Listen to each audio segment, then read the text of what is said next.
Hello, everyone. Welcome to Touro Law Center for this very important event about righting wrongful convictions. There is a saying honored by custom, history, tradition, and law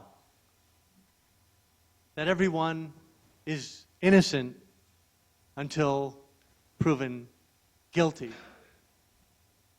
But do we really believe that? Recently, a public official said, in this neighborhood, regarding individuals taken into custody, don't be too nice to them. Individuals who had not been arrested or indicted. Many heads nodded in agreement. What does that tell us? The psychological truth about which we always need to be vigilant is that we, too many of us, do not afford even a presumption of innocence.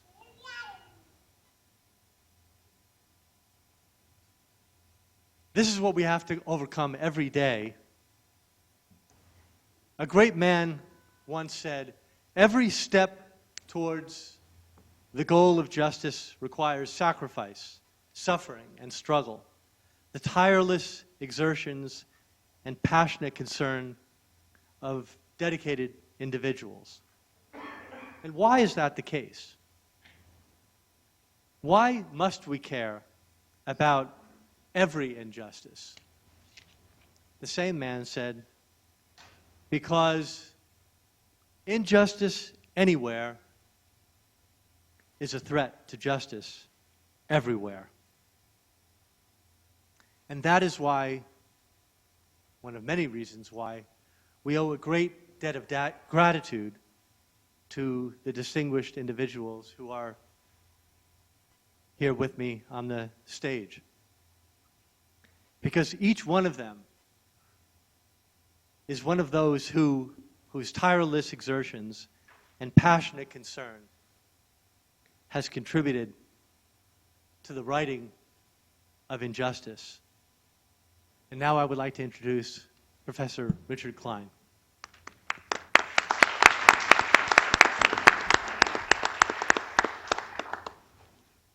Well, I just want to say there's no one who possibly can be more involved with writing wrongful convictions than some of the people we have on stage. And I certainly don't count myself as one of those people who fight the tireless daily fight that some of these people do struggle with. I think that wrongful convictions is one of the hottest of topics in criminal justice in general. No one wants to see a conviction of someone who is innocent. Prosecutors certainly shouldn't want to see it. The victim doesn't want to see, even though the victim might be very anxious for there to be a conviction in a certain case. To have the wrong person convicted of the crime not only means that the victim is really not getting justice in any way, but also that the real perpetrator is still out on the streets. So we all have an interest in doing everything we can to avoid wrongful convictions. And if we look for a moment at what causes someone who's innocent of the crime to be convicted of the crime, I think there are certain recurring kinds of themes, one of which is simply wrong identifications. For whatever reason, I think we tend to think that if someone makes an eyewitness identification of someone else as the perpetrator of the crime, that person committed the crime. But recently, we've been aware of just how wrong eyewitness identifications can be, especially when it's cross-racial. When it's a white person trying to identify a black person, there is a great deal of room for identifying the wrong person, and the other way around as well. False confessions is another major reason for wrongful convictions. I think we all assume that if someone confesses to a crime, they must have committed the crime. But if you look at the percentage of wrongful convictions that were based on a confession by the defendant that he committed the crime, it's somewhere in the area of 20 to 30%. And even more than that are convictions which had included some kind of a statement. And I think we're going to hear from some of the panelists today talking about why they had, in fact, confessed to a crime that they didn't commit. And often those wrongful convictions have occurred with juveniles in homicide cases. The average length of time that someone has served incarcerated in this last year before they were released is 14 and a half years. Just think of how significant that is. Another reason for innocent people being convicted of crimes is official misconduct. And whether it's district attorneys or whether it's police, whether it's district attorneys withholding what we call Brady material, exculpatory material, information that would show that the defendant did not commit the crime, or whether it's police officers or prosecutors encouraging witnesses to give testimony that is known not to be accurate, that's another significant reason why people are wrongfully convicted. And then a major concern, which happens very often, is just simply lousy defense counsel. We know that our criminal justice system is overwhelmed. We know that public defenders have many more cases than they can represent effectively, which means so often that people get convicted of the crime because the lawyer didn't do all the work that the lawyer should have done, or perhaps even more significantly, is the fact that people end up pleading guilty to crimes which they didn't commit for any number of reasons, and that includes misdemeanor cases, where it's not so uncommon for the only way for someone to get out of jail is to indeed give a confession, plead guilty, admit they committed the crime, and then they will be released. I think those examples, which happen so often of ineffective counsel, are not the examples that get all the publicity and all the press. And I think certainly someone who gets out of jail after serving 3 days was not nearly as wrongfully treated as someone who's been in jail for 17 years or 26 or 29 years. But still, the frequency of the occurrence of innocent people pleading guilty because they're coerced by the system, whether it's the prosecutor or the judge or even by their counsel, is a very real concern, I think. How many wrongful convictions for very serious offenses are there? The National Academy of Sciences has estimated that 4% of those on death row, in fact, had been convicted of crimes that they didn't commit. So I do think this is a tremendously important program. We have some speakers who have devoted their lives to working in this field. And I'd like to start with Oscar, who is responsible certainly in no insignificant part for David being here today, for all of his work, for volunteering, for getting involved, for pressuring the Brooklyn DA's office for an examination of the conviction of David McCallum. He's worked on a number of wrongful conviction cases, and he's worked with Rubin Hurricane Carter. I don't know if that's a name that's familiar to you, but he's someone of whom Bob Dylan had written a song and sung the song, and one of those people who we knew was in prison and should have been released and then was released. And Oscar has done work with Rubin Hurricane Carter as well. So we can start with Oscar discussing some of the work that he has done.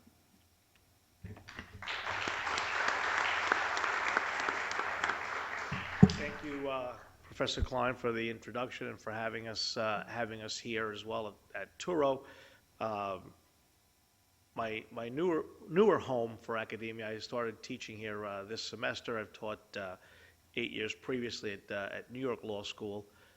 Took a break in teaching when I joined my latest partner, a new partnership about 7 years ago, and just came back recently to start teaching here again at Turo. And some of my students are here, which is always good to see. No extra credit is given for my class for attendance, so you can leave now if that's why you came. I got into, I'm a litigator. I've been litigating my whole legal career, which is over 30 years, just about starting to get it right now. And did not get involved in wrongful conviction intentionally. As a matter of fact, my practice when I first started getting into it was predominantly criminal defense. I don't do that much of it now, but back in the 90s, it was what I did exclusively. And one of the lawyers that I worked with was in the Queens County Courthouse, and the administrative judge of the county had asked him whether we would consider getting involved in a case that had been brought to his attention of a guy named Angelo Martinez, who the Queens DA said it needs a lawyer because they believed it was wrongfully convicted. So the lawyer asked me whether I would get involved on a pro bono basis, and I said, "You got to be kidding me! Everyone in jail says they're wrongfully convicted. Most of our clients say they're wrongfully convicted. We know that it's otherwise. The system will tell you that it is in fact otherwise. Obviously, the vast majority of people who are brought before the criminal justice system are in fact guilty. That's not shocking to either Marty Tankleff, who's here, David McCallum, or anybody else who's wrongfully convicted. The system actually, gets it right the vast majority of times. The problem is, obviously, when it gets it wrong, it's really a very draconian result. That's the problem. But in any event, the judge, kept, pushing, and the DA's office was actually very interested in having someone get involved in the case. And I said, okay, we'll do that. We'll look at it. I met Angelo Martinez in that capacity, and he did 18 years for a murder he didn't commit. And when we exonerated him in 2006, there wasn't this big wave of wrongful conviction. Most folks really believed very much in the correctness of the conviction of a defendant. They believed in the criminal justice system. And I think we have to really thank the Innocence Project and the work they did with DNA, because DNA really showed that we don't get it right every time. Before DNA evidence, no one would have believed that someone would falsely confess to something that they didn't do. And DNA established that and proved that, in fact, in about 30% of the cases that the IP was involved in, as Professor Klein stated, they were false confessions. And one of the things when people say, how many wrongful convictions do you think there are? And yes, it is definitely the minority of cases, but in the cases that we've been involved in, and in the work that we've seen even with the Innocence Project, they generally deal with homicide cases, cases that folks have been put into jail for 20, 25 years, sentences of 25 to life. And so for them, the new evidence that came out either through DNA or newly discovered evidence 20 years later was able to help them. But for folks who were wrongfully convicted for robbery and carjacking, car theft, all of those other cases where they may have served 5 years, 10 years, 1 year, no one is looking at those cases. No one is going to re-review those cases because the people are now out and they've served their time. And so there's really no way of knowing how many people are forced to either take guilty pleas because they don't believe that they're going to get a good result, or they've already served so much time that the plea that they're being offered gets them out of jail, so there's no reason for them really to fight the case. So there's no way of knowing that. What we do know is that there are systemic problems that result in wrongful convictions. The work that I do at the firm, my firm in wrongful conviction, we don't deal with DNA cases. When someone writes us and says, there's DNA that could be tested, and would you help me? I say, no, there's some very good people down at 40 Ward Street in Manhattan that do that on a regular basis. Go to the Innocence Project, either in your state or here in New York, in Manhattan, and have them, look at the case. They'll be glad to do that. We deal with cases that require reinvestigation or where there was some other type of mistake that led to it. One of the reasons why it's so hard to overturn a conviction is because above almost all else, we like to say that the system values justice, and it certainly does. But above all else, the system values finality. It just likes to get things done and move on, even if an individual's life is at stake. And the problem when you're trying to attack a wrongful conviction, you're requiring a court to look back at something that it has already, parked down the road, into the law books and never wanted to look at again. Courts are busy, their dockets are full with active cases. The last thing they need is new cases being added that have already been decided by a jury. And for the law students who are here, if you've taken appellate practice or not, you should know that the hardest thing to overturn in the criminal justice system is a jury verdict. So when you're looking at wrongful convictions, you're attacking some of the basic tenets of our system, and that is something people don't like to do.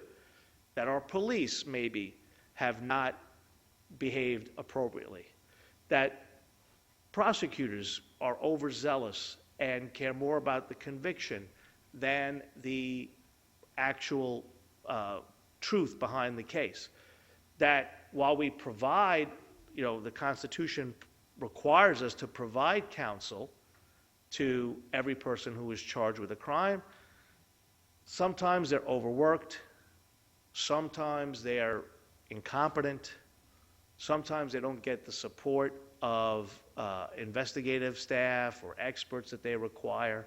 There's a number of reasons. And, in the 6 cases that I have been involved with, almost all of those cases probably would not have resulted in a conviction if the person accused of the crime had competent counsel.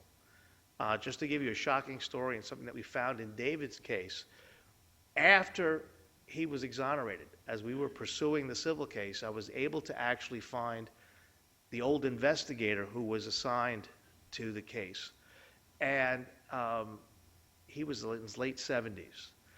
And I said, we're trying to track down some things. And he immediately remembered the case. He goes, oh, that case was horrible from the beginning. We knew it was dirty. I knew it was dirty. He had even told me, before I talked to him about the case, what his theory of who had committed the crime was, and it was identical to ours. We had come up through looking at the old records with the same reasons and the same suspects that he had. And I said, so why didn't you pursue this with the Peter Murtaugh, the lawyer who had tried the case? And they say, don't speak ill of the dead, but I do so regularly about Mr. Murtaugh. So, I'm breaking that rule for sure. So he told me that he used to drive Mr. Murtaugh to court every day because he would pass by his house. And he would pick him up at 8 in the morning. And that he would always find him in the same place, which would be in his kitchen with a bottle of cheap vodka and a glass of ice. And he would offer him a glass, well, you want to do a shot of vodka, you want to drink before we go to court. And jokingly, the investigator would say, no, I generally don't start drinking vodka till 9 a.m. And Mr. Murtaugh would drink 2 tall glasses of vodka before he went to defend a 16-year-old charged with homicide. And that's why he was routinely late to court. That's why he obviously didn't open to the jury. That's why he didn't cross-examine 80% of the witnesses. There were only 6 witnesses called. He didn't cross-examine 4 of them at all. Why, in summation, he told the jury that he thought the police were great, that the prosecutor, the only problem with the prosecutor, that he was too young and too handsome, and offered no defense. And so it should be no surprise, the only people I don't blame in David's case is the jury, because they had no other evidence to look at. They had no other theory. They just had a 3-minute confession and no other evidence tied David to the crime. His 16-year-old co-defendant was identified by the person who was a suspect in the crime and said, no, it wasn't me, you should look at this person. And what the police did in that scenario is something that you see very often. And, we talk about, well, why would people falsely confess to the crime? Well, and I'll let Marty obviously tell his own story with that aspect, if that's what he wants to talk about when he comes up to speak. But in our case, and in like the Central Park jogger case, where those young men all purportedly confessed to the crime, they don't actually confess to the crime. So what the police did in both of these cases is they used a variety of psychological, and in David's case, physical abuse, to get one of the defendants, in this case it was his co-defendant, Willie First, to say that he was there when he saw David shoot the victim, a young man named Nathan Blenner.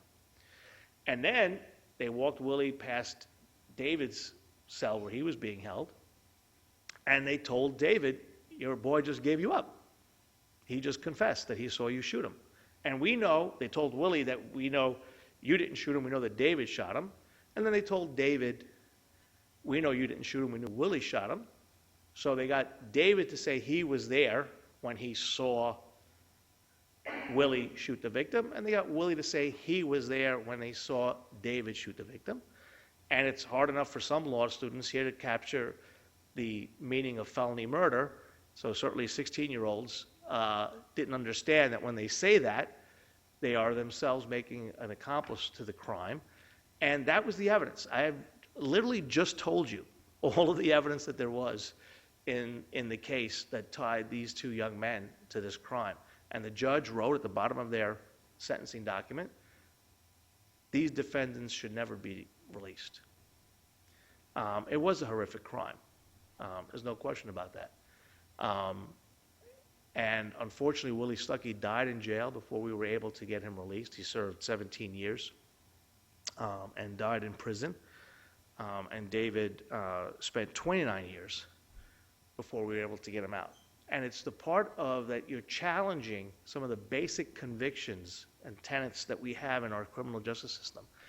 And if you're not willing to do that and to take really a lot of abuse from the folks who are going to be blamed for what happened, it's not going to happen. It doesn't happen lightly. It doesn't happen easily. Here in the Manhattan DA's office, they have a conviction review unit, but they've never overturned one. Queens has, again, one person assigned to it, and you don't see convictions being reviewed there. In the Bronx, they just opened up one for the first time under Darcel Clark, and they've they've vacated one conviction to date. They rejected the last case that I wrote on, Calvin Buari, and forced us to go to a hearing, even though we had two new witnesses who were willing to come to court unconnected to our client. They were willing to come to court and testify that they saw somebody else do the shooting who was the original suspect of the crime, who had confessed to the crime and then recanted. And we presented this evidence to the conviction review unit. We allowed them to depose these individuals, and you should know we would never let them speak to our witnesses and take a deposition in this fashion if, A, we didn't know how strong they were, and B, they had promised us that they would review it and look at the case to vacate it on their own. And despite all that, we then even allowed them to speak to our client under oath in a meeting with the conviction review unit, and the 4 detectives that they assigned to the conviction review unit were detectives who worked in this very precinct and that Mr. Buhari had been convicted of. Despite all that evidence, despite all that proof, all that effort that we handed over our file, we handed over our witnesses, they told us, no, you're going to have to go to a hearing and prove the case. And we did, and Judge Oliver vacated the conviction and released Calvin after 22 years. But the point of that story is that nobody wants to do this. Despite all the fanfare, despite all of the attention, these seminars and all of this stuff, you're going to be looking into things that people prefer to be buried and don't want to come out because they also have to make that difficult call to the victim. And I'm glad that Professor Klein mentioned that, because one of the things that's often forgotten is that when the wrong guy is convicted, the right guy is still out there. And there have been plenty of cases in wrongful conviction where they have shown that the real perpetrator had gone on and committed other crimes while the wrong person was serving jail time. So it's a process that no one really wants you to succeed at. And no matter how much lip service they pay, the only person we have ever seen who really put his money where his mouth is now deceased, and that's Ken Thompson, the Brooklyn DA who started a conviction review unit. Eric Gonzalez, his successor, and who worked very, very diligently on David's case, has taken over. So we hope that that model continues. But I have told Ken many times that he is the only public official I have ever met who has gotten elected on a platform of giving defendants more rights. Every other politician that in American history has gotten elected on being tough on crime. And that is the mentality that you're facing. And part of it, yes, is based on the fact that the vast majority of people who come through the system are guilty. So what can we do? And there's been lots of systemic changes that people have talked about, but what about as individuals can we do? So the first thing is champion opposition to the death penalty at every possible turn. We don't have it here in New York, but, and people say, well, you know what, if the evidence is clear, I'm in favor of it. The fact remains that it is never applied equally in any state. A conservative think tank, the American Heritage Foundation, did a 10-year study to try and support the death penalty and shut it down just 2 years ago because they said, we find no evidence that it can be fairly applied. Every person that I exonerated, the 6 of them, would have been dead in states that had the death penalty. David served 29 years, Calvin Buhari, 22 years, Tasker Spruill, 19 years, Emil McDowell, 18 years, and Angelo Martinez, 18 years. They would have all been dead if they resided in Texas or Florida. There is no way that innocent people have not been executed in this country. So we should oppose it at every possible turn. Secondly, I think more public education needs to be taught about the value of the amendments in the Constitution that relate to criminal justice. One of the things that I do when I pick a criminal jury is I say to them, what are our soldiers fighting for? Can anybody tell me what are and they say, our freedoms. So, okay, great, what are our freedoms? Invariably, they say the First Amendment. Freedom of press, freedom of religion.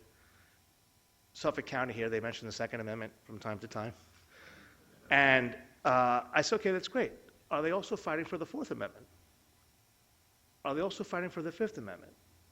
Are they also fighting for the Sixth Amendment? Are they also fighting for the Eighth Amendment?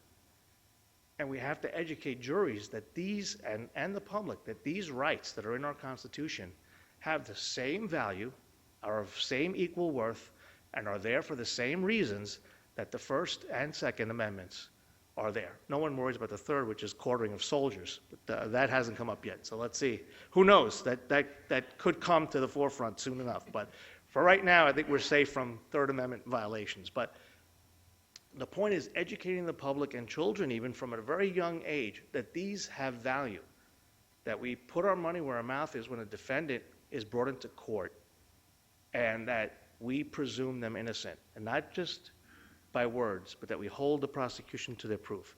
And the last thing that we should do, that I think we can all do, is serve on juries. And we all have jury service jokes, right? You know, a jury is comprised of 12 people stupid enough not to be able to talk themselves out of jury service. I've heard judges tell me that joke. I've heard lawyers tell that joke. But the fact remains that the best way to avoid wrongful convictions is to avoid the conviction at trial. Because appellate courts will almost always rubber stamp a conviction unless you have something really, really powerful to overturn. And we need thinking people, we need objective people to not shy away when they get that jury service, to serve on juries, keep an open mind, and apply the principles that are in our Constitution as if a newspaper was being accused and about to be shut down for publishing a story that someone didn't like. And I think if we start taking all of those steps, we hope that someday soon we won't need these panels and we'll have a system of justice that gets it right the first time. So thank you.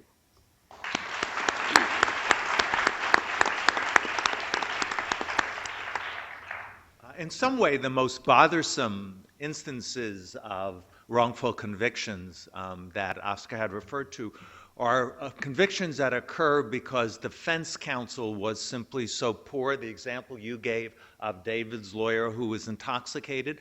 And part of the blame for that, I think, is on the Supreme Court, which issued a decision dating back to 1984, Strickland against Washington, where the court had to determine the standards for competent counsel in criminal cases, and the decision was one which set the bar so low that's led to even examples where lawyers fell asleep during the cross-examination. Not just were intoxicated and didn't perform the cross-examination, but were actually sleeping during the trial, and courts have found that that didn't mean that the lawyer was ineffective. So there's an awful lot of finger-pointing that is well warranted in our criminal justice system if we're looking at people, innocent people, who end up getting convicted.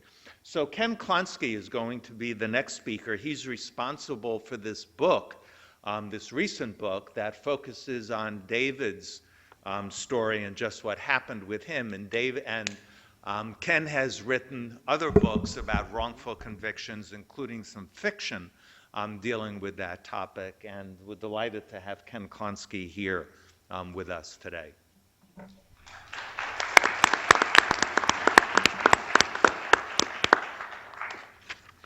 Thank you for being here. I'm really deeply honored to be in a law school of any sort speaking, because I have no law degree.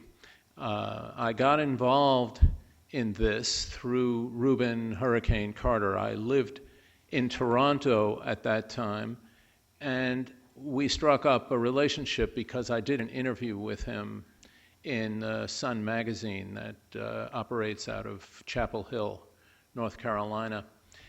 And he quit AIDWIC, the Association in Defense of the Wrongly Convicted, and he needed somebody like me, a Sancho Panza type, to follow him into the wilderness, as it turned out. But David was our first case. And I can say I'm very proud of what happened. Prouder, in fact, that the work I've done has resulted in the birth of 5 children.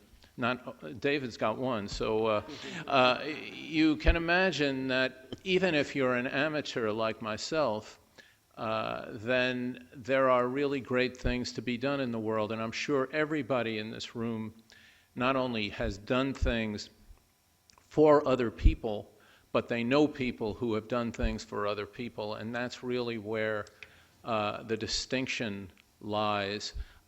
It's extremely important. It makes you feel a lot better about yourself than accumulating a pile of money.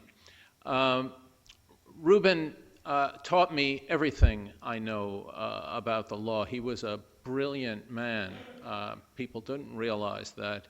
Highly spiritual man and an extremely difficult person. Unusual person. And he used to love to say, he had this, quoting a Talmudic scholar, he would say, "There is your truth, There is my truth, and there's the truth. And that tells you why, in effect, wrongful convictions happen. Because the law pretends to be about the truth. You come into a courtroom and you say, I swear to tell the truth, the whole truth, and nothing but the truth.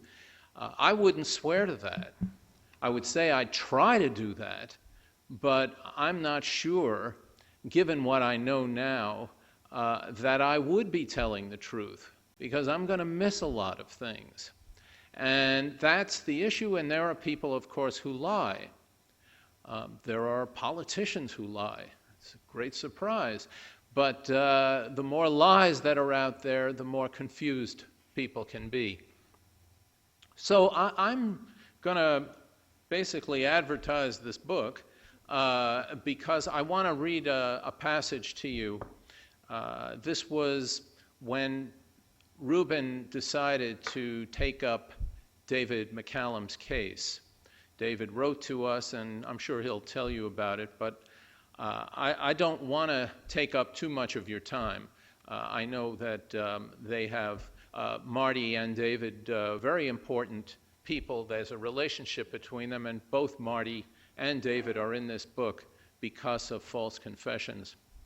The book itself, Steve Drizzen out in Northwestern, where we're going to be going, said that the book is basically the Rashomon effect, or the blind man and the elephant, because each person's perception of a case is different. And that, to me, is a very dramatic example, again, of why wrongful convictions happen. It's just human error. There's nothing wrong, in a sense, with a wrongful conviction. It has to happen from time to time. What's wrong is that prosecutors and police and a lot of people, like judges too, have too much to defend. It costs too much to be wrong, so they stonewall.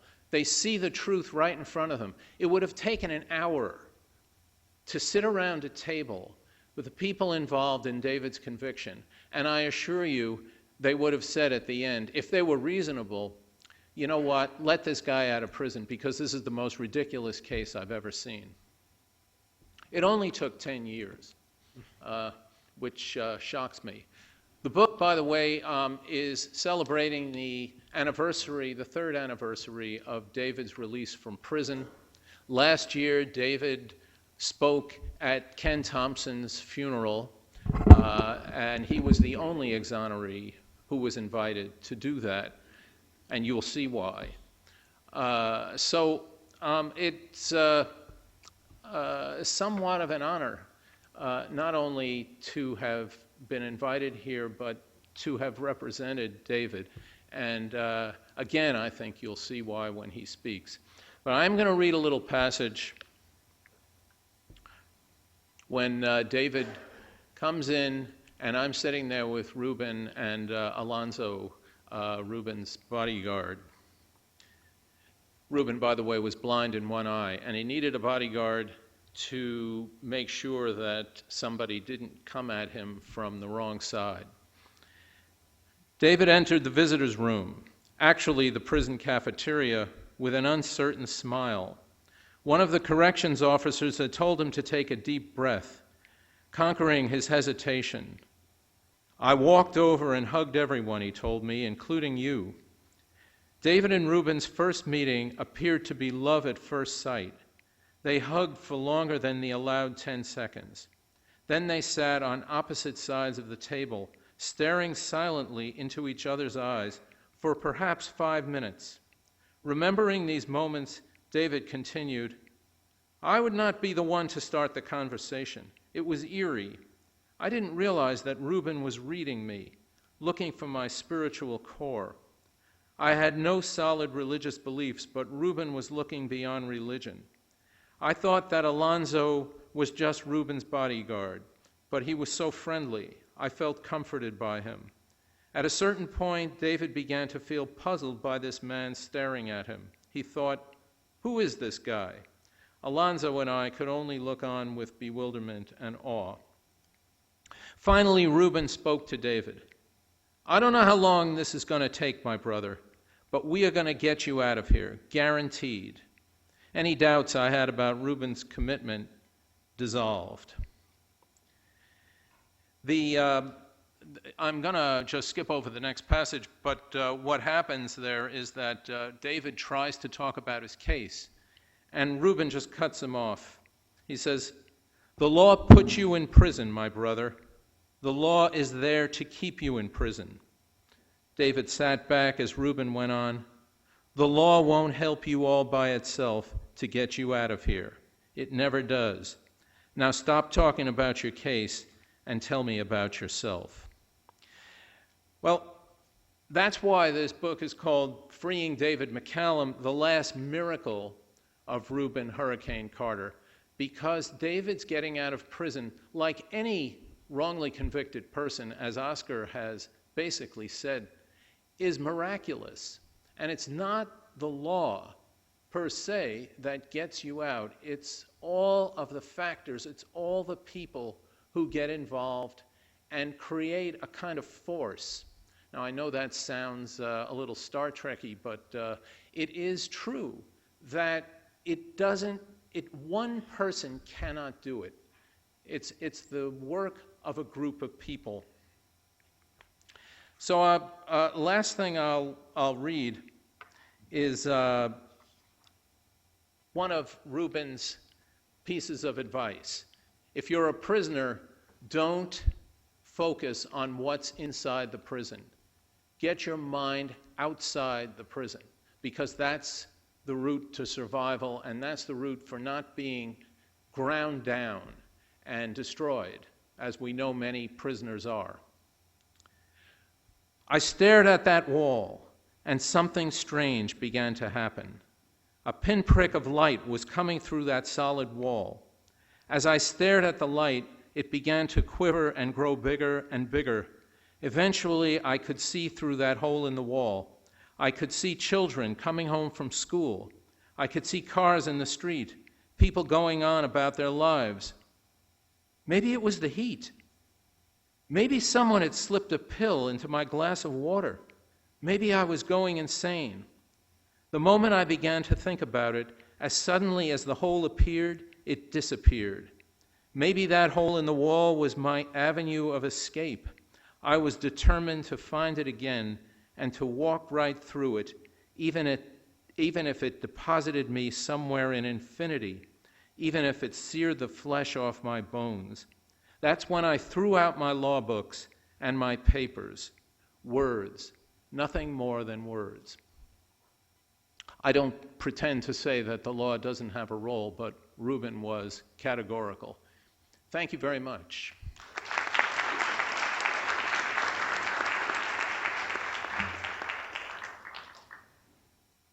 David McCallum was 16 years old when he was arrested and charged with murder. After he had confessed to the crime, he was sentenced to 25 to life, served 29 years before the Brooklyn DA's office moved to vacate his conviction. So we now will hear from David.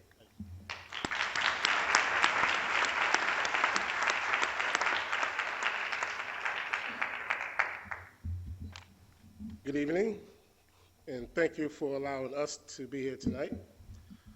I can say to you in no uncertain terms how much of a blessing it is to actually be standing here. Because there was a time in my life when I didn't think I would ever get out of prison. And that is because I came to learn how difficult the criminal justice as well as the judicial system could be. So back in 2001, when my state and federal appeals were exhausted, I decided to conduct a letter writing campaign. Because in New York State, when your state and federal appeals are exhausted, there's really no other such recourse other than what they would call a post-conviction motion. And I filed several of them, although unsuccessfully, because I didn't have, nor could I afford, an attorney. So in saying that, I realized that in writing these letters and starting this campaign that I knew it was going to be very difficult because also during that time, I also understood that it would be hard to get people to, believe in what you're saying to them, because when people, and this is my experience during my letter writing campaign, when they hear someone confess or falsely confess to a crime, the first inclination is to say, well, if that person didn't commit the crime, then why did they confess? Well, for me, and I can actually speak for Willie Stuckey too in this regard, I confessed to this crime for a number of reasons. The first one is I was physically assaulted by the detective in the case. So, and I was also threatened to be hit in the head with a chair if I didn't confess to the crime. But I also confessed to the crime because I honestly thought that I was going to be allowed to go home after I confessed, which is what was promised to me by the interrogating officer. Of course, I can stand here now in hindsight and say that, that was ridiculous. How could I possibly believe something like that? And what I often say to people is that when you, in that particular situation, you're not allowed to call your parents. In New York State, back in 1985, you had to be 15 years or younger to be considered juvenile. Willie and I were both 16. As a result, the law enforcement, the interrogating officers didn't have an obligation to call your parents at that time. So what happened to us, and what happened to me in particular, after I confessed to witnessing Willie Stuckey commit murder, I was then allowed, the interrogating officer called my mom. And he explained to my mom what had happened, that I confessed to killing Mr. Nathan Blenner. And so when my mom asked the detective, could she come down to the precinct, he actually told her no, that she could see me in court tomorrow morning. So I didn't see my mom in court until the next day. And I vividly remember going into the courtroom and sitting in the courtroom, actually, literally, and having an opportunity to speak to my mom for a couple of minutes. And the only thing she asked me was, she said, "David, did you do this?" I said, "No, Ma, I did not." And that question never came up again. And for me, in that little bit of a moment, I realized that I had my mom on my side, and she stood by me from the very beginning to the very end of what I would consider a nightmare. And I really thank my mom for that, because she was the number one person, she was the only person who believed in me from the very time that I told her that I didn't commit this crime. Normally, when I talk about this case, I don't feel any sort of trepidation or nervousness or anything like that, because I have been wanting to tell this story for a very, very long time. So when I get the opportunity not only to speak to law schools and lawyers, or law offices and that sort of thing, and I also go speak at juvenile detention centers, I'll tell this story because this story it's more than just criminal. This is a story of people, and that's why I believe in people so much. So I can honestly say to you guys that the reason why I'm actually standing here is not because of David McCallum. It's because of the individuals who came into my life at a time when I needed them most. Even individuals that I didn't know, that I would never know, that were supporting me from the outside while I sat in prison. And to this very day, I will always be grateful to those individuals. This book comprised of some of those individuals that really extended themselves to me. This book, in some ways, is my life, because I came to jail at the age of 16. And one would think 16 years is not a long time to live, and it certainly wasn't for me. And I spent the next 29 years of my life fighting for something that I knew, that I believed in, and I needed help, because help in prison is very, very difficult to come by. Some would say you have to be somewhat lucky to obtain the kind of help that's needed to overturn a conviction. And I certainly did. When I was in prison, I did a lot of law work. I was a law clerk. And I'm going to mention the fact that I was a law clerk because it was being a law clerk when I was in prison that got me, it served as the impetus of why I'm here today. So I was at a place called Eastern Correctional Facility. It's in Nabanock, New York. And I was the law clerk in the law library. So I had a friend who was also a clerk by the name of Earl Coleman. And I asked Earl, because he was reading this magazine called The Sun magazine. For me, I was really bored that night, if you can believe that. So what I decided to do is I wanted to just sort of look at the magazine that Earl was reading. I had no intentions of reading any article in there with any sort of meaningful I didn't expect to get anything out of it. I just wanted to sort of peruse the magazine just so I could buy some time and then later go back to my housing unit. So Earl Coleman let me see the magazine. So as I'm thumbing through the pages, I came across an interview between Ken Klonsky and Rubin Hurricane Carter. Now, I knew who Rubin Hurricane Carter was because I knew that he was a former prize fighter. I knew that he had spent 19 years in prison for a crime that he didn't commit, for a triple murder in Patterson, New Jersey. So I knew those things about Rubin. So what I decided to do, because at that time I was on my letter writing campaign, and I obviously wasn't getting the kind of result that I was praying for. So I decided to write Ken Klonsky a letter. When I wrote Ken Klonsky this letter, I explained to him who I was, I explained to him my situation, and about a week and a half later, he wrote me back and saying how touched he was about my letter, but he also said that he couldn't promise me anything. As a person who wrote many letters during my time in prison, I understood that. But it took me a time to get to that point, because when someone said no to you in prison, when you're trying to desperately reach out for help, it takes something out of you. And it took a lot out of me, but I grew to understand and appreciate those sort of responses because I knew how difficult it is for people to take on a task such as this one. So we established a rapport through our letters, Ken and I, and lo and behold, they decided to come visit me one day. So they came to the prison at Eastern Correctional Facility, and I had a conversation with them. But before I had the conversation with them, I had this sort of weird experience with Rubin.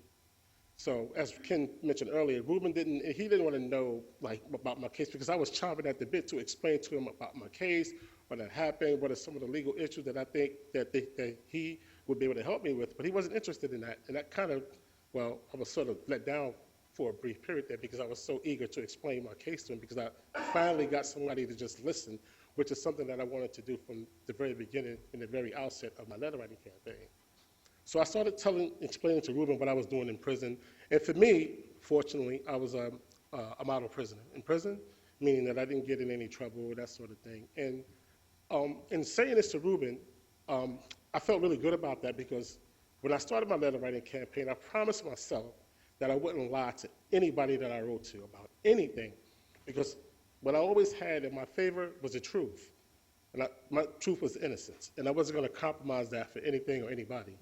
So I was able to explain to Rubin how I counseled other inmates in prison, went to school, and I did a few things that I thought Rubin liked, But even then, Rubin, as I came to know, is a very hard person to please, But at the same time, Rubin was also the kind of person that you can actually talk about and laugh and cry at the same time, which might give you an idea of what kind of person he was, at least the person that I got to know. But they eventually came on board, and what they did was they also assembled what we call a legal team. So I actually have my own legal team. So after all these years in prison and writing all these letters and being denied by the state courts, the appellate division, the Court of Appeals, the United States District Court, didn't make it to the Supreme Court because my case, I guess, wasn't prominent enough, we assembled a team. And one of the members of that team that we assembled was Oscar Michelin. And I have to say to you, pro bono attorneys, I have the utmost respect for them for a lot of different reasons. Because you have attorneys out here now, unfortunately, they are what we call in prison, we call them sharks, because these are the sort of lawyers that's out there to sort of get paid and get money. But when a lawyer is working pro bono, meaning that he's putting in a lot of his personal time, and sometimes some of his personal income to help out a particular client, I think there's a lot to be said about that. And so with Oscar, we develop I thought, a really, really good relationship, whereas I could talk to him about certain things about my case without being overbearing. And the one thing that I really appreciated about Oscar's representation is that he allowed me to be myself. He allowed me to sort of co-counsel with him, if you will. So that automatically told me, that Oscar, he didn't have an ego. And I think that was important, and that kind of helped facilitate our relationship legally, But it also developed, of course, into a personal relationship, too. So that was a blessing to be able to, that was a blessing to, to be able to assemble this team. In assembling this team, again, I went to school. I was enrolled at Ohio University, where I took correspondence courses and stuff like that. And those also being funded by Ken Klonsky, his sister Joan, Also had, I had I would say a forensic psychologist, Gary Dolan, out on the West Coast, kind of like talking to me and helping me sort of cope, because in prison, I had some down moments.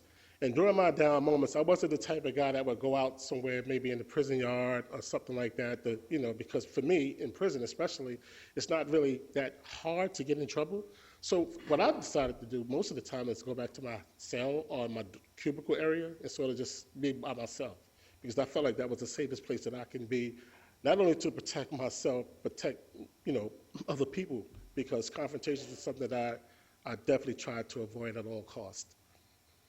When I was in prison, I wrote a lot of letters. I wrote about 600 or so letters because I was really desperate.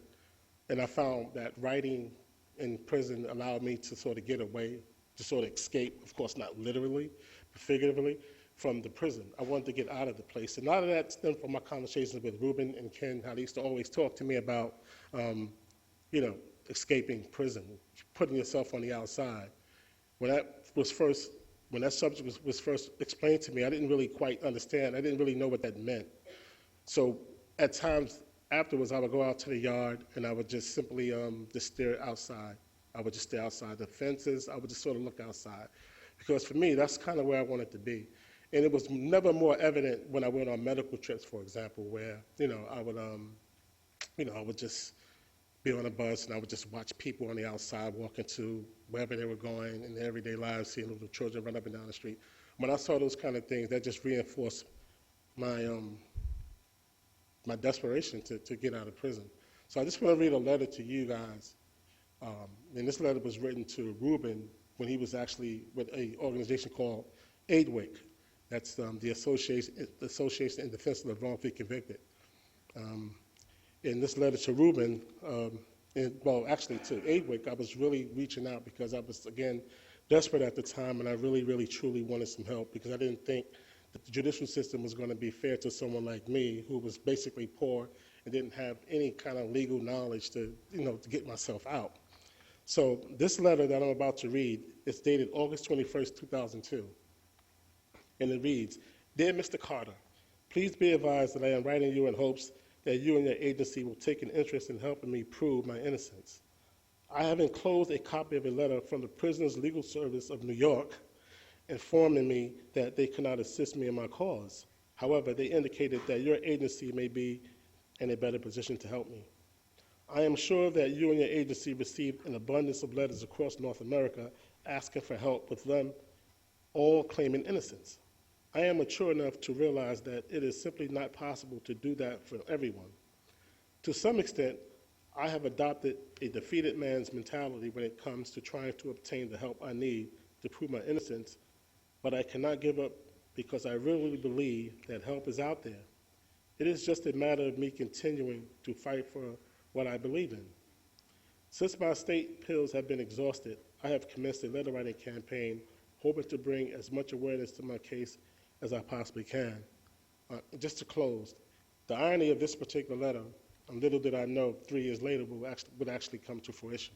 So when I met Rubin back in 2005, 2004, they took on my case.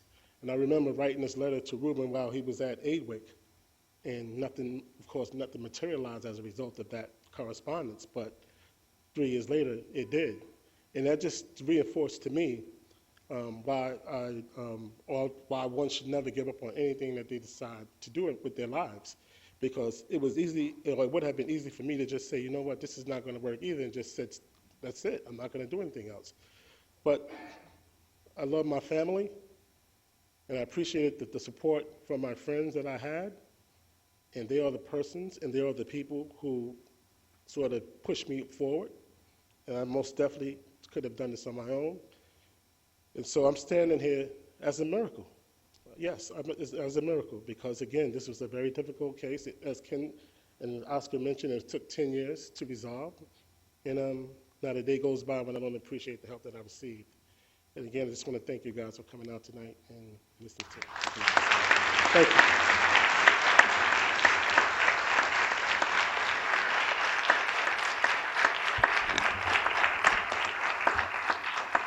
I had lunch with and spoke on a panel with Rubin Hurricane Carter 3 days after he was released, as well as John Artis, as co-defendant. And what I was shocked at then, and I was shocked when I first met Marty, and I'm shocked here tonight as well, is sort of when you see someone who was wrongfully convicted for so many and paid the price by being incarcerated. We have David, who was incarcerated for 29 years.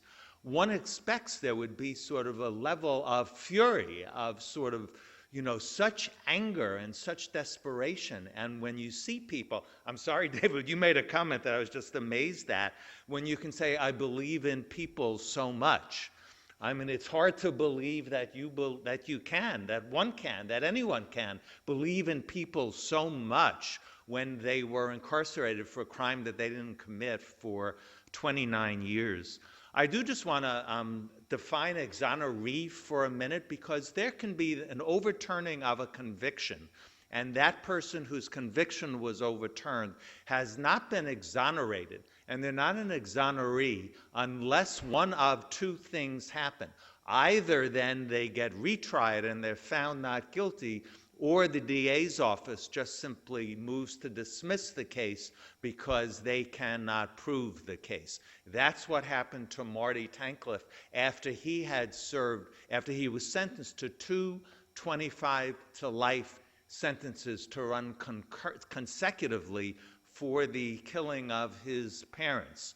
And Marty was 17 years old at the time that he confessed to those murders.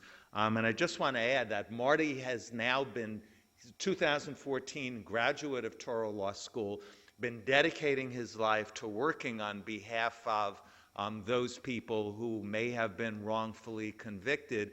And David is currently working in the Juvenile Rights Division of the Legal Aid Society. Okay, Marty, please.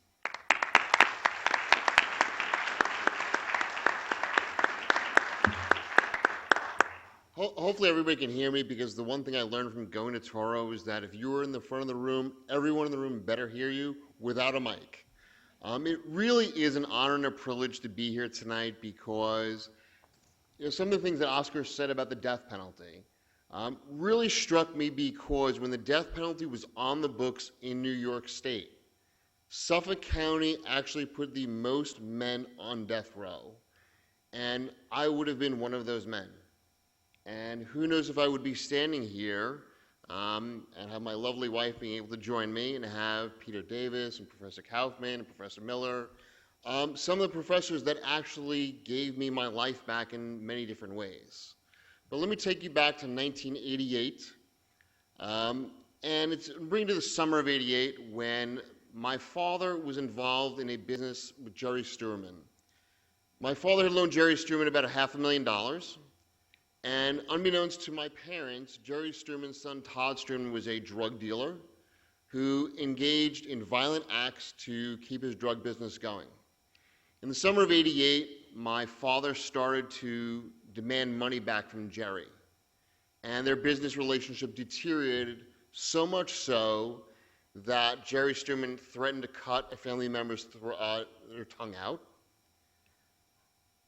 There was also other threats that I wasn't aware of. And to know my father, he grew up in Brooklyn. He was a tough guy. And no matter what Jerry said or did, my father would never back down. And one of the things that he did was he was involved in a high-stakes poker game. And on September 7th, 1988, that poker game was held at my house. On the morning when I woke up, my father was clinging to life, and my mother was dead. Within a few short hours, I was arrested for the crimes. Law enforcement in Suffolk County said I confessed. Unfortunately, they chose not to electronically record the interrogation. They had a policy and procedure in place. They could have gotten everything that went on in the interrogation room. They chose not to, even though they said there was no policy. There was one. For 17 and a half years, 6,338 days to be exact, I always said, had there been an electronic recording in the interrogation room, everyone would have known what went on.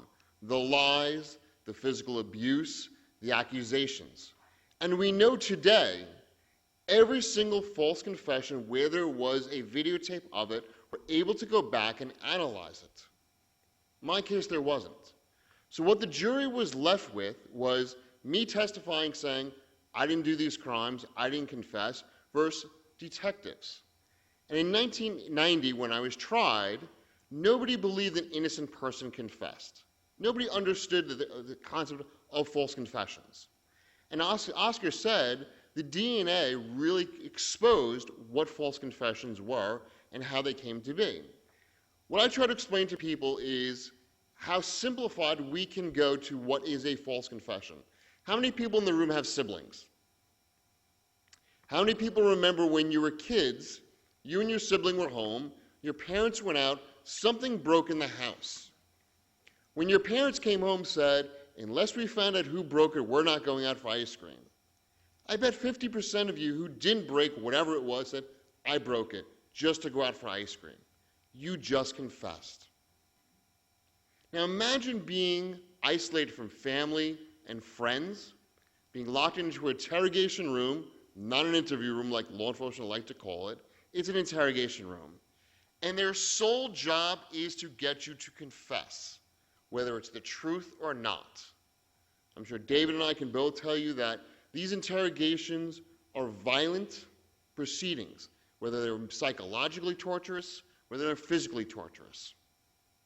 So in 1990, I was tried. I was found guilty. I was sentenced to 50 years to life. There was no turning back. I wasn't going to die in prison, so I knew I had to figure out a way to get out. I had faith in the system, as shocking as that was. And I remember in 1993, when my first appeal was heard, it started off as a 4-judge panel.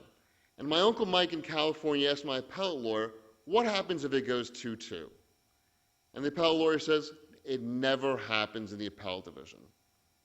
What do you think happened in my case? 2-2. They brought a 5th judge on, unbeknownst to anybody, and there was a 3-2 split. The 2 dissenting judges voted to dismiss the indictments against me and set me free. That was 1993. Now, right around this time, there was a woman by the name of Colleen Kovacs who was attending a party, and at this party was a man by the name of Joseph Creedon. At this party, Joseph Creedon joked to Colleen Kovacs, Marty is innocent, I was one of the murderers. Colleen Kovacs came to us. We delivered that information to the DA's office in 1993. They did nothing with it. 1994, I argued my case in the New York State Court of Appeals. Denied. Thereafter, I went to the United States District Court. Denied. Thereafter that, I went to the Second Circuit Court of Appeals. The Second Circuit Court of Appeals said, Mr. Tankleff, your New York State constitutional rights were violated, and the New York State court system erred in rendering their opinions. But we're a federal court. We can't grant you relief on that. However, we believe you had a Batson violation, in which many of the law students here will get to know Batson versus Kentucky deals with jury selection issues.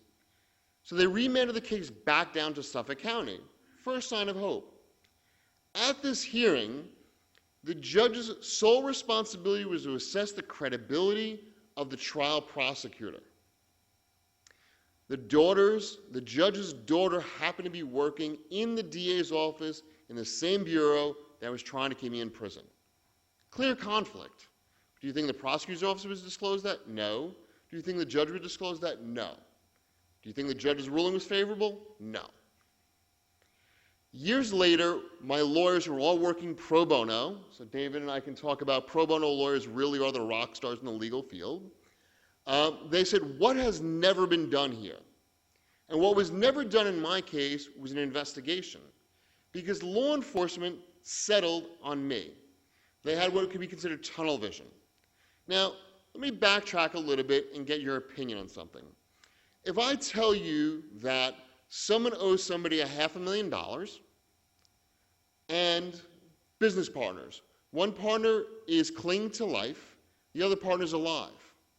The partner that's alive cleans out a joint bank account, tells his family he's going to be swimming with the fish, fakes his own death, flees the jurisdiction under one of his 5 aliases, goes out to California after going from New York to New Jersey, changes his hair weave in California, and ends up hiding in a psychiatric retreat. Would you consider him a suspect in the murder? Imagine that's the truth. But guess what? Suffolk County chose not to consider Jerry Sturman, my father's business partner, a suspect after he did all that. So around 2000, we said, what hasn't been done? We have to conduct an investigation. And most good investigators will focus on who benefited financially. So they went back and started with Jerry Sturman. Jerry Sturman's son, Todd, was a drug dealer who had criminal associates. And one of the first criminal associates that they interviewed was the man by the name of Glenn Harris. Glenn Harris said to my private investigator, I've been waiting for this day for, I think he said 11 years, 12 years. And Jay said, what are you talking about? He goes, I was the getaway driver that night. I brought Joseph Creedon and Peter Kent to kill Marty's parents. That started the revolution of new evidence. So we started with those witnesses, and we just built this assemblage of 24 witnesses. Now think about one of their first witnesses that came and identified Joseph Creedon, 1993 Carlene Kovacs. So for years, had law enforcement done their job, they could have investigated everything that developed. So when you talk about reinvestigation, we developed a body of evidence that we presented to the Suffolk County District Attorney's Office in 2000, I think it was 2004, 2005, and we gave them a certain period of time to investigate the case. They chose not to, and we filed a post-conviction motion. Now, the post-conviction motion encompassed 18 months of hearings. They included witnesses such as Joseph Creedon, Peter Kent, Glenn Harris, a priest, a nun, business associates, family members, and even Joseph Creedon's son himself. Joseph Creedon's son was the last witness who said, my father confessed he murdered Marty's parents. You would think with the body of evidence we developed that the judge would grant my 440 and release me. And just so you understand too is that this case was more than just me. My family, my mother's sisters, my father's brother, my cousins all supported me. So this wasn't a case where the victim's family, defendant's family were at odds. We were one family fighting for justice. So as I was being prosecuted and incarcerated, they were victimizing my family as well. My family attended the post-conviction hearings. The prosecutor, I won't go there. I have a civil lawsuit pending, so I have to be tempered. But the judge, when he issued his ruling, didn't believe the witnesses, said some of them were nefarious scoundrels. So in New York, after you've lost a post-conviction hearing, you have to file permission to appeal to the appellate division. At this point, the barrage of media was completely on my side because they had been to court. They had seen the witnesses. They had interviewed the witnesses. It was also to a point now where the press and somebody famous got involved by the name of James Gandolfini. So James Gandolfini got involved because he couldn't sit back and do nothing. And I don't know if any of Oscars have done this or any of the other cases. In a lot of wrongful conviction cases, when someone famous gets involved, they don't have to say a damn thing. All they have to do is say, I'm here to support Marty. And in my case, that's all Jim ever did. Jim never said anything. He said, I'm here to support Marty. And how we know how much of an impact it had was in 2007, when my case was finally heard before the appellate division, one of the judge's wives came down and said, thank you for supporting Marty. So it was the first week of October in 2007, my case was argued before a 4-judge panel in the appellate division, and I had 4 different appeals. And one of them was argued by Steve Braga, and the prosecutor was Leonard Lato. And I remember after the oral argument, they told me one very important fact, which just kind of struck with me, and it was one of the judges asked Mr. Lato, has any new information come forward since the filing of the briefs? Kind of a very simple question that I think any honest attorney, honest prosecutor should be able to answer. He said, no. Imagine he lied because witnesses had come forward. So after this case was argued, we had to file another 440 based on additional newly discovered evidence. So here I was in Comstock Correctional Facility, 2007, December 21st. It was the last day that the appellate division could release decisions. And in Comstock, we had a phone in the law library where I worked, because I was a clerk like David for many, many years. And I remember calling home in the morning, and I said, is there any news? And it was no. So here I was thinking, okay, am I going to be stuck here for Christmas, stuck here for another year? Really, what's going to happen? The afternoon I called up Roz Dan, who worked with Lonnie Sori, who worked on my public relations.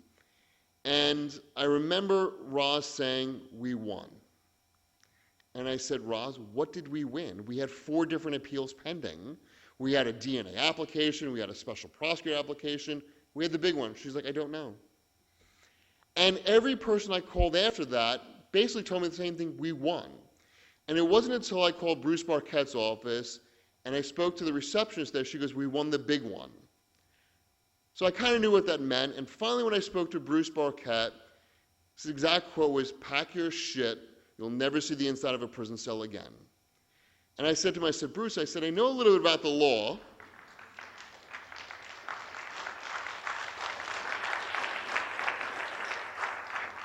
I said, Bruce, I said, I've worked in the law library a little bit. I said, I'm going to hold you to that. It's kind of like an oral contract. I'm going to bind you to it. And if you don't hold me to it, I said, I'll find some lawyer to sue me because I don't plan on coming back. And I remember as the next few days developed, nobody knew when I was going to leave, because for me to get out of Comstock back down to Riverhead, you had to get a judge to order me, and then you had to get the sheriff to do it.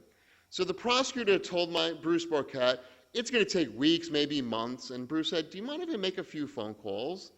And I've said this many, many times. Thankfully, the judge issued a court order very quickly, and Sheriff Vincent DeMarco sent sheriffs to pick me up on December 26th, brought me down, and I remember the day I left Comstock, there were officers that were waiting outside to shake my hands because they knew I was innocent and they wished me the best of luck.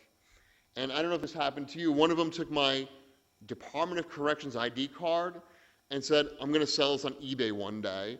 And I had no idea what he meant by that because nobody had internet in the prison system.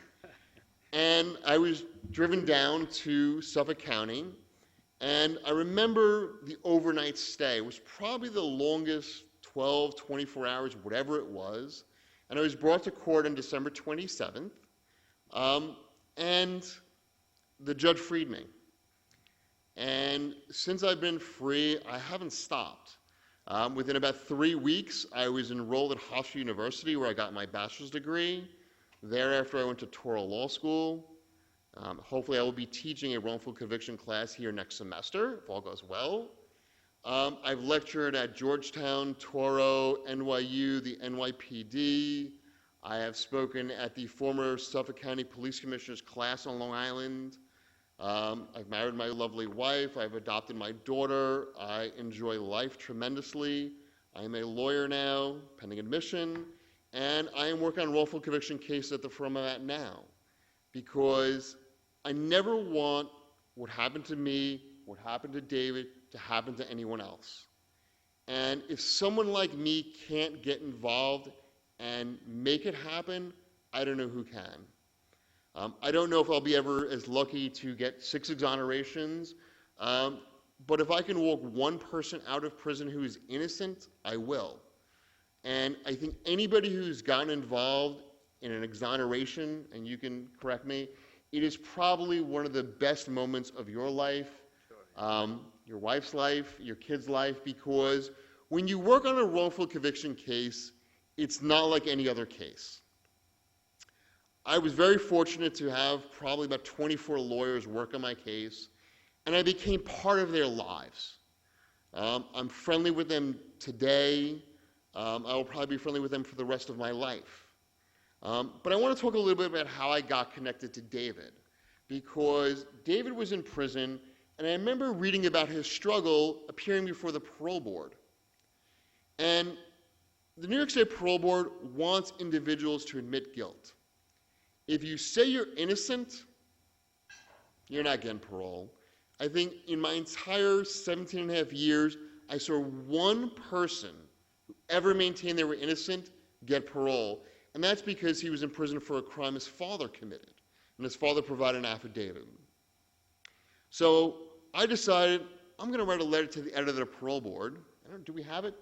Is it? I don't think It's right here? I don't know if we have it. Get up there, but. I just want to read it because I think it just, to me, I was free. I was working in a law firm, and it just, to me, it was just one of those moments that I couldn't sit back. Oh. As an exoneree who served over 17 years in prison, I had the opportunity to work with many men who were appearing before the parole board and were denied parole release. These men were consistently told that they had to admit their guilt to obtain parole release. For those that were innocent, this was not an option. The position of Parole Commissioner James Ferguson regarding the claim that David McCallum falsely confessed to the crimes for which he's incarcerated establishes Ferguson's lack of insight and understanding of youthful suspects falsely confessing to crimes they did not commit. Empirical evidence demonstrates that youthful suspects, similar to McCallum, falsely confess to crimes they did not commit at a higher rate than adults. As of this date, the Innocence Project in the New York City has obtained the exoneration of 303 people, and more than 25% of those exonerated were caused by false confessions. Has Ferguson obtained any expert training in analyzing false confessions? Has he reviewed the record? There is no way that he or any parole commissioner has the time to review a prisoner's entire case file and make the determination that he made in McCallum's case. Further, Ferguson's claim that McCallum's claims of coercion were considered and rejected by the court is disingenuous, as hundreds of innocent men had their claims rejected and were eventually exonerated. How many more innocent men will be denied parole and then be exonerated, having to endure more years in prison than if parole had released them at their initial appearance? Proclaiming one's innocence should not be a factor in denying a prisoner parole. Unfortunately, it is clear with McCallum's decision that is exactly what the parole board is saying. Last year, there were 168 exonerations nationally. It's about one every 2.5 days. Think about, in all of those cases, how many jurors found them guilty, how many appellate courts rejected their appeals, how many prosecutors, how many cops, and how many others said they were all guilty. In the end, they weren't. Every student in this room has an opportunity to get involved and change someone's life. We may never make it to 6 exonerations or be as lucky as be Barry Scheck, who's up to 360. If you can help one person, it'll make a difference. Thank you.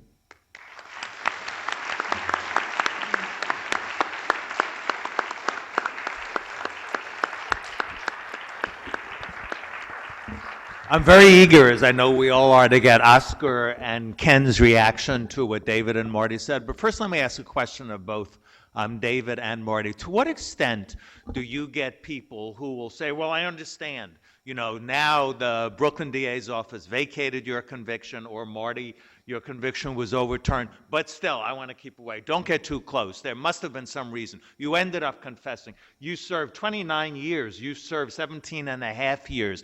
Yes, the convictions were overturned, but still, I want to keep my distance. Do you find that, or is everyone completely accepting of you, and now you're one of us and you never committed any crime whatsoever? Well, fortunately for me, I don't receive any sort of backlash now that, you know, the case has been vacated. I don't receive any backlash now that the case has been vacated. I've sort of been fortunate that way. I think a lot of that is attributed to the fact that you know, a lot of people believed in my case and believed in me more importantly, I think. And as a result, I'm fortunate not to witness any of that stuff. So no.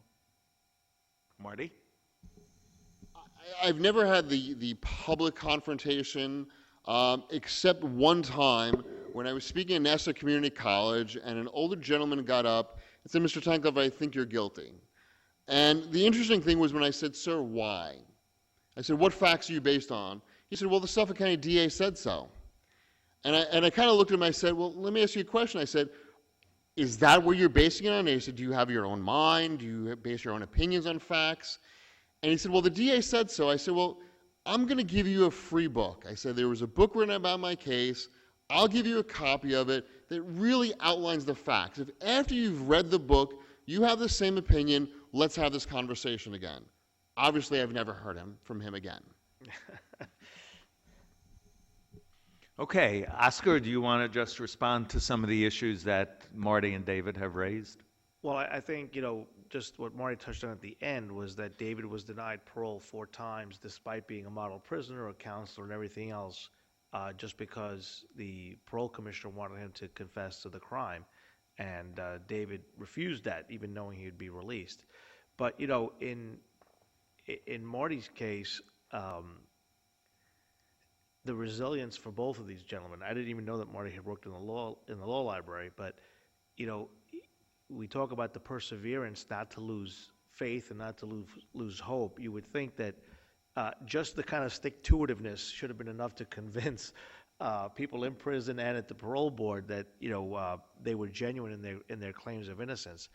And I even mentioned this to David when we were coming here today. I always felt that it was much harder for Marty than it was for David in many ways, because just to tell you what the crime wave was like when David was arrested, this was a daylight kidnapping of a white young man by 2 black males in a predominantly white neighborhood, put into his car, driven to Brooklyn, shot in the back of the head, and it didn't make the newspapers. There was one little snippet from the Daily News, body found in park. And you can imagine the press that would surround that case today. So no one really knew about David's case, the underlying case, besides his family. But Marty's case was one of the most sensationalized cases on Long Island, and that was the uphill battle from the beginning. And so I think he's being a little modest when he says he never personally faced any confrontation, but it was, I think, much harder for you to acclimate back with all the press about the crime, and to get judges to overturn such a sensational crime. As hard as it would be for anyone to believe that they would falsely confess to a crime, Marty had the added incentive of who would confess falsely to killing their parents. I don't know whether he didn't mention, but one of the lies they told him to get him to do that was that your father had said his last dying words, the police falsely told Marty, were Marty did it.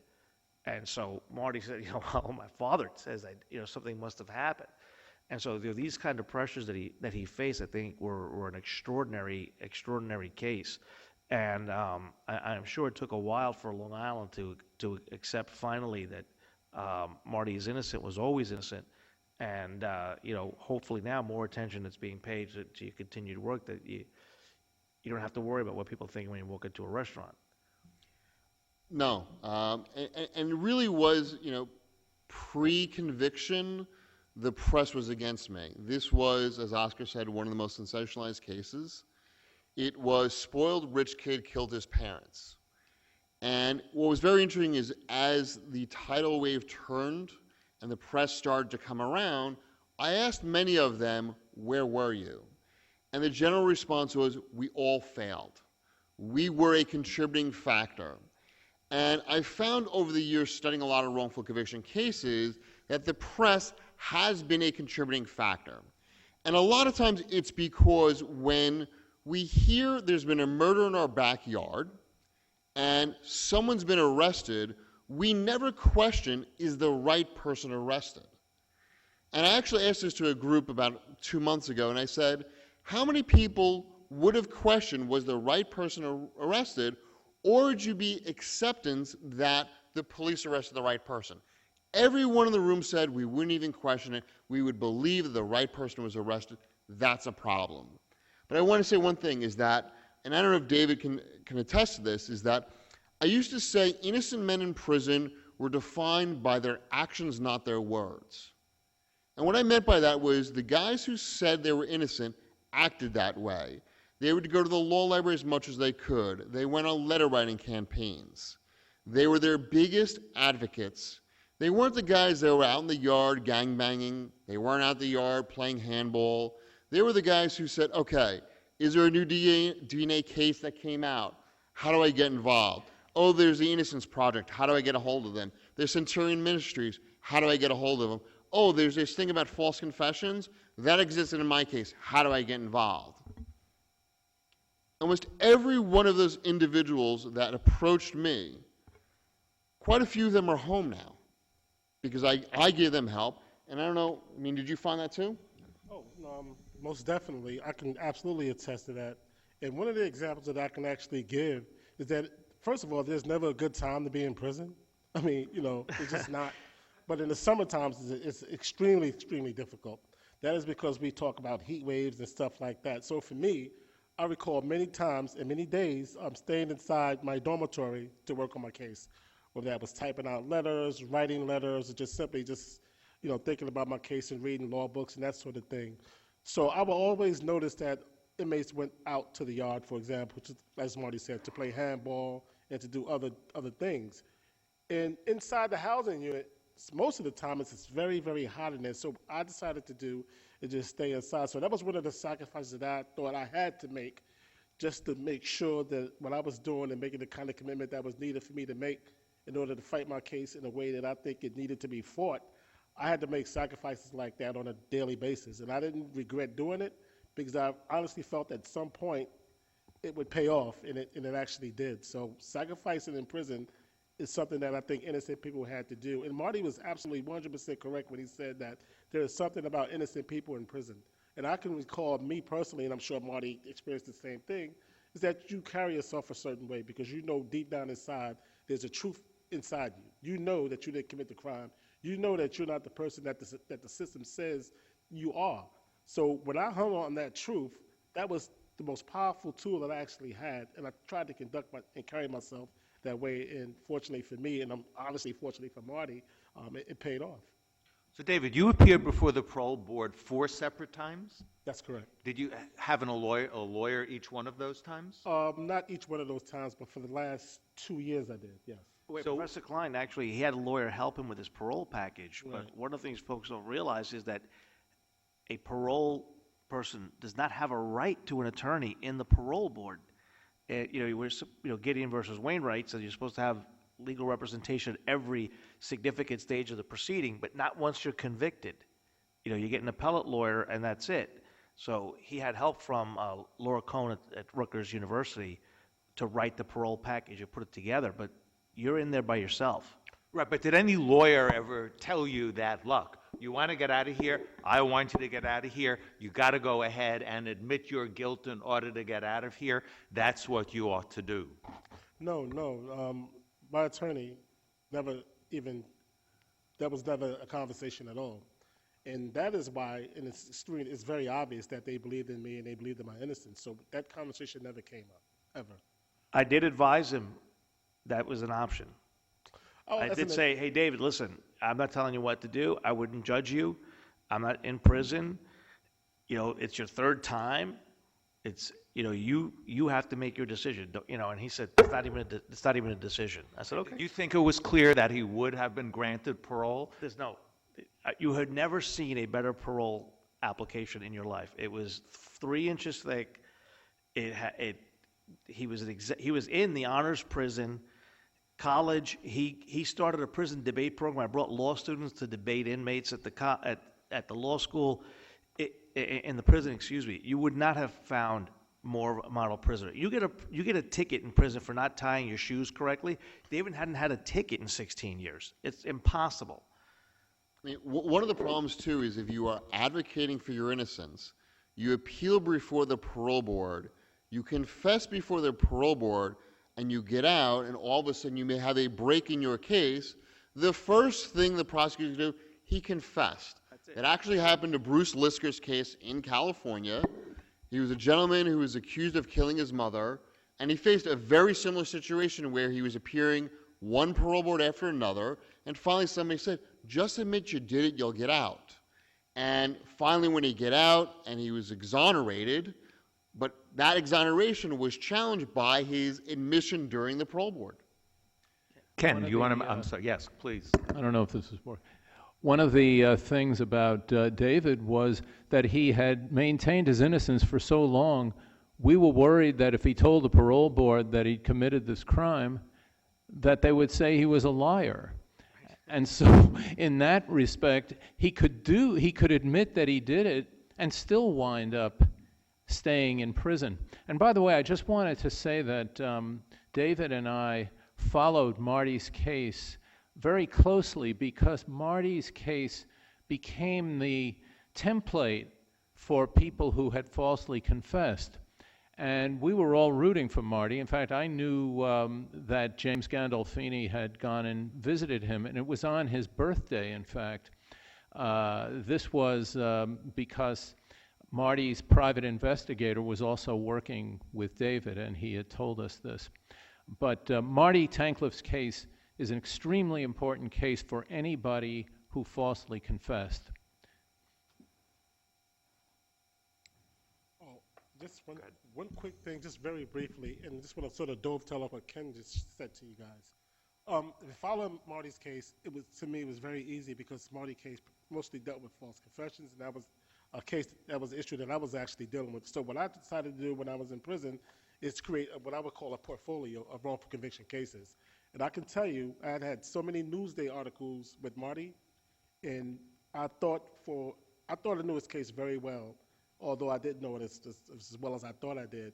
But the fact that I was able to follow his case the way I did, it serves as some sort of, I wouldn't necessarily say inspiration, but it served as a guide for someone like me who was actually arguing, fighting the same issue, to know that, this just wasn't happening in Brooklyn. This happens in Suffolk County too. In this case, really it was a template not only for myself fighting it in prison, but a lot of other individuals that I knew and worked with in the law library, and guys who actually came to the law library for help, was also inquiring about Marty's case. So yes, just to echo what Ken said, we definitely use his case as a template. And just one thing too is that you'll notice if you speak to a lot of exonerees, they'll tell you the same thing, that they used to have the exoneree portfolio. That guys who were working on the cases, I'm sure some of your other clients said the same thing, and it wasn't just the legal issues, it was almost a therapeutic type of thing that exonerees who were fighting, who had been shot down so many times, needed some sense of inspiration. And there were times that I heard that after I got out in law libraries around the state, anytime there was a new decision or a new article, they would post a picture or the article in the law library so other guys could follow the lead and understand that don't think that failure is truly failure. That in so many exonerations, there were so many denials, so many failures that people can overcome. I mean, if you think about it, I'm 17 and a half years, David is 29 years. I was at Northwestern a few years ago. There was a gentleman, I think it was 45 years. I mean, the numbers are just astronomical. If anybody follows the Innocence Project, why I was here earlier tonight, I just got an alert that a 30-year legal battle culminated today in another exoneration, which I believe was the third or fourth one this week. So, this is happening, and in so many of these cases, too, people are getting out either on parole or conditional release dates, and they're still fighting for their cases. But I think one of the biggest issues that we may not want to talk about is when an innocent person is forced to accept an Alfred plea just to get out. I don't know, Oscar, have you had any experience where a client was given kind of that ultimatum? Well, in the middle of a 440 hearing that was going to be successful with Emil McDowell, It was very clear, it was going our way. We had found evidence, the DA found a new file, which had evidence from the grand jury that established he was innocent. And the DA, who was the head of Brooklyn Homicide, said to me, "I'll offer you a plea to gun possession and time served." And I said, "Why would you do that to him? He's going to, we're on our way to winning this. You see that?" And again, it was before this wave of exonerations. And he said, "Well, go offer it to your client." And I offered it to him, and he took it. And we've now written to the Conviction Review Unit to overturn that despite the appeal, but that was fairly common, yes. I know it happened in the West Memphis 3 case where one of the defendants was given the choice: go back to death row, face a new trial, or an Alford plea. Nina Morrison represented a client, I can't remember his name right now, who recently took an Alford plea, and when he got out, he goes, "What do you have to say?" He goes, "Well, 16 years ago I said I was not guilty. They sent me to prison for life. Today I said essentially I'm guilty, and they set me free." How screwed up is the system? Okay, I know there are some students who have an 8:20 class, and I want to thank everyone for coming, and I think all of the speakers can hang around, and I would invite you to come up and speak to Oscar and Ken and Marty and David. And, just my own personal reaction, this is just an incredibly important program, and I think we're all sort of really privileged to have been able to have been here tonight. So thank you so much. Thank you for having us.